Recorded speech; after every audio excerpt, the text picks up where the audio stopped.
자, 오늘부터는 채권 이야기를 조금 해드리려고 하는데요. 본격적인 이야기에 앞서서 오늘은 채권만의 독특한 특성에 대해서 한번 알아볼게요.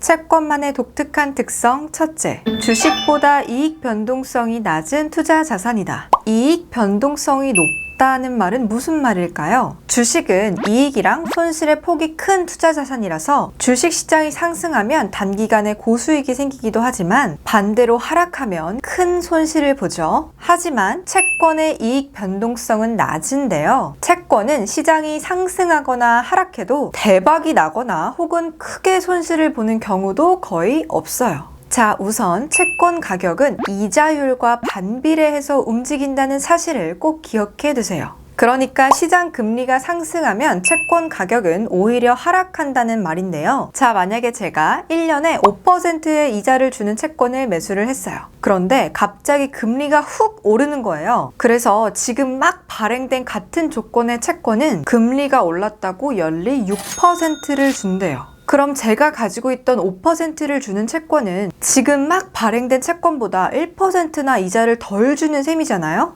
자, 좀 더 쉽게 숫자로 예를 들어보면 제가 1억 원어치를 가지고 있다면 5%의 금리를 주는 채권은 연간 이자가 500만 원이겠죠? 근데 지금 막 발행된 동등한 조건의 채권은 연간 600만 원을 준다는 거잖아요. 그럼 당연히 600만 원의 이자를 주는 채권이 인기가 더 많겠죠. 그 문제는 곧장 가격에 반영이 돼서 제가 가지고 있던 연리 5%의 채권 가격은 못 받는 이자 100만 원만큼 가치가 하락하게 돼요. 즉, 발행 시점보다 금리가 오르면 모든 채권 가격은 하락하고 반대로 금리가 내리면 모든 채권의 가격은 올라가요. 주식의 경우에는 시장이 올라도 주가가 하락하는 때가 있고 내려도 오르는 종목이 있을 수는 있지만 채권은 거의 예외가 없어요. 물론 고정금리를 받을 수 있는 채권이 그렇다는 말이고요. 아무튼 금리가 오르면 모든 채권의 가격은 하락한다고 생각하시면 돼요. 이런 경우에는 채권 단기 매매를 통한 손실이 있겠죠. 하지만 아시다시피 채권 값이 하락한다고 해봐야 주식에 비하면 세 발의 피해요. 회사가 큰 위기 상황에 빠진 게 아니라면 금리가 조금 오르고 내리는 건 큰 차이를 만들지는 못하거든요. 물론 회사가 망하거나 기업 개선 조치에 들어갈 경우는 이 채권의 지불 위험이 커지면서 가격이 폭락하는 경우도 있어요. 자, 두 번째, 현금 흐름에 대한 예측이 가능하다. 채권을 구매하면 제로금리채 같은 거를 제외하고는 분기마다 꼬박꼬박 이자를 받을 수 있죠. 그리고 약정한 기간이 끝나면 원금은 지정된 시기에 돌려받아요. 하지만 주식은 주가가 올라야만 보상을 받죠. 문제는 내가 산 주식이 언제 오를지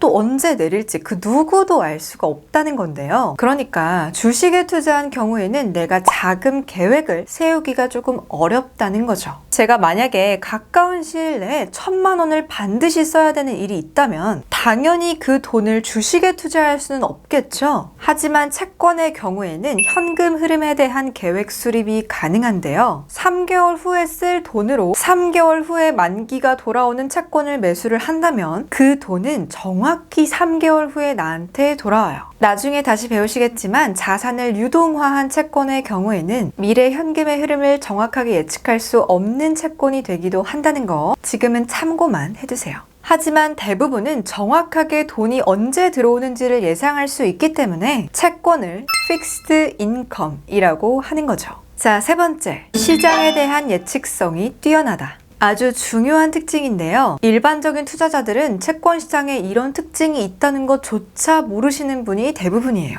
채권 시장이 주식 시장에 비해 더 빠른 정보를 반영시킬 수 있는 이유는 예전 영상에서 말씀을 드렸듯이 주식 시장보다 3배가 더 크기 때문이에요. 결국 주식 투자를 잘하시기 위해서라도 채권 시장의 흐름만큼은 반드시 관심을 가지셔야 한다는 말이 되겠죠? 채권 시장을 통해서 주식 시장의 방향성을 알 수 있는 방법이 몇 가지가 있는데요. 잠깐 2가지 정도만 설명을 해볼게요. 자, 첫째, 금리의 방향성에 따라 시장이 움직인다. 요것도 나중에 더 깊이 공부를 하시겠지만 오늘은 일반적으로 금리가 오르는 시기에는 주식시장이 중기적 상승을 하는 시장이다 라고 생각을 해두세요. 물론 양적 완화의 시대에는 왜곡이 될 수 있는데요. 연준이 채권을 마구 매수를 하면서 이 금리가 제대로 된 위험을 반영을 하지 못하고 하락만 하는 경우가 생기거든요. 자, 둘째, 금리의 차이가 커지는지 작아지는지에 대해 분석해 시장의 방향성을 예측할 수 있다. 금리의 변화로 예측하는 분석법 중에 대표적인 게 키레이트 분석법이라는 게 있는데요. 이름만 조금 어렵고 굉장히 간단해요. 만기만 다른 종류의 미국 국채를 만기별로 쭉 나열을 해놓고 이 채권들의 금리 변화를 보는 게 키레이트 분석법이에요. 보통 3개월물, 6개월물, 1년, 2년, 3년, 5년, 7년, 10년, 15년, 20년, 25년, 30년물로 이루어져 있어요. 해석하는 법은 더 간단해요. 만기별 금리의 차이가 점점 작아지는 경우에는 주가는 하락하고 반대로 만기별 금리의 차이가 점점 벌어지는 경우에는 주가는 올라요. 보통 2년물이랑 10년물을 가장 많이 비교를 하는데요. 2년물의 금리가 3%고 10년물의 금리가 5%라고 하면 금리 차이가 2%가 되죠. 그런데 장기물인 10년물의 금리가 6%로 올라서 금리의 차이가 3%로 벌어지는 상황이라면 주식시장에서 호재로 생각을 할 수 있다는 거예요. 전문 용어로는 부스팁이라고 해요. 기업들이 보통 돈을 빌릴 때 3개월씩 빌리진 않잖아요. 계속 연장을 해야 되니까 아예 10년짜리 금리를 빌려 놓는 거죠. 그래서 장기 금리가 인기가 있고 때문에 장기 금리가 쭉쭉 오른다는 말이에요. 시장이 활발하게 움직일수록 돈들은 인기가 많겠죠. 자, 반대로 금리의 차이가 1%로 줄어든다? 그럼 주식시장에 그다지 좋은 소식이 아니겠죠? 이유는 장기 금리일수록 시장 금리에 가깝기 때문인데요. 그러니까 장기 금리가 떨어져서 금리 차이가 줄어든다는 말이에요.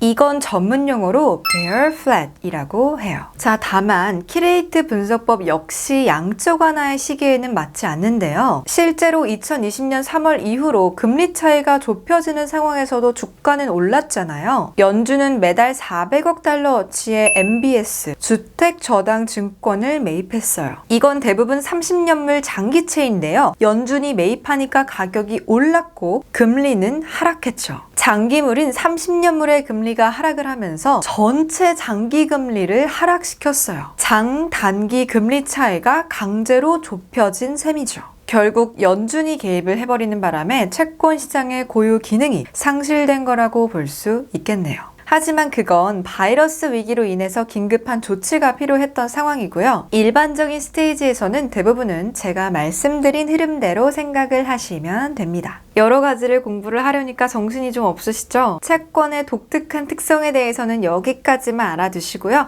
오늘은 딱 2가지만 정확하게 기억을 해두세요. 첫 번째, 금리가 오르는 시기에는 채권 가격은 하락하고 주식시장은 오른다. 두 번째, 만기만 다른 같은 채권 간의 금리 차이가 줄어들면 주식시장이 하락하고 늘어나면 주식시장은 상승한다. 다만 연준이 개입하는 양적 완화의 시기에는 이런 법칙들이 모두 왜곡된다.